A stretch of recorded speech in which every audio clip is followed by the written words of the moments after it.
تو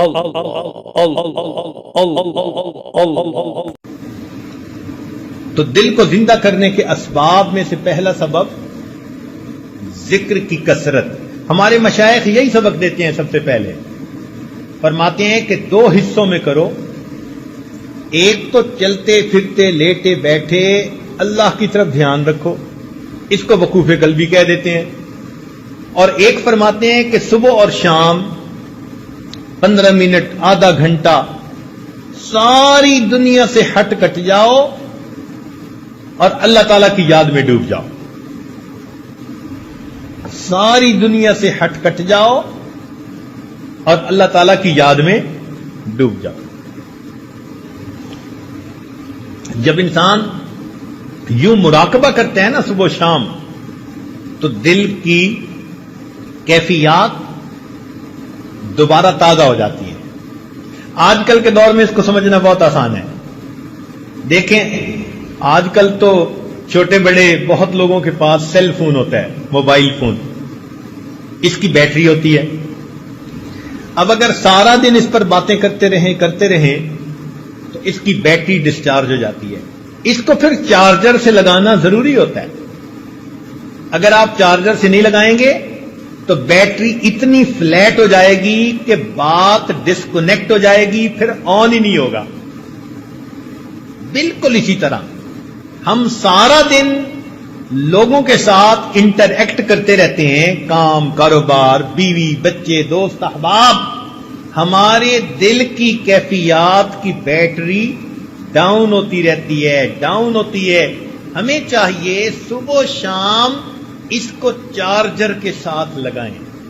یہ جو مراقبہ ہے نا کہ اللہ سے لو لگا کے بیٹھے، حقیقت میں اللہ کی رحمت کے ساتھ اس ہم دل کو کنیکٹ کر دیتے ہیں. ادھر سے برکت آتی ہے، رحمت آتی ہے، اور وہ دل کی بیٹری کو دوبارہ چارج کرے. اس لیے صبح و شام کا ذکر بہت ضروری ہے.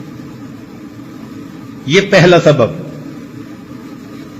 دوسرا سبب جس سے دل زندہ ہوتا ہے وہ ہے تلاوت القرآن.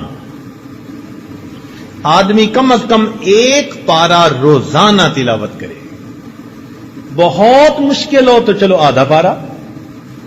کوئی دن زندگی کا اللہ تعالی کی یاد کے بغیر نہ گزرے، تلاوت قرآن کے بغیر نہ گزرے. ہمارے ان لاز کے ایک بزرگ تھے، دارالعلوم دیوبند سے انہوں نے فراغت حاصل کی تھی.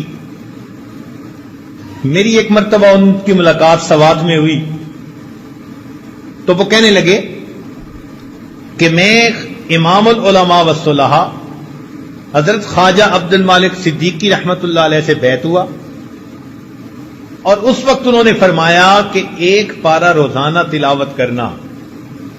فرمانے لگے کہ آج اس بات کو کہے 43 ایئرز گزر چکے ہیں، ان 43 سال میں ایک دن بھی میرے قرآن کی تلاوت میں ناغہ نہیں ہوا.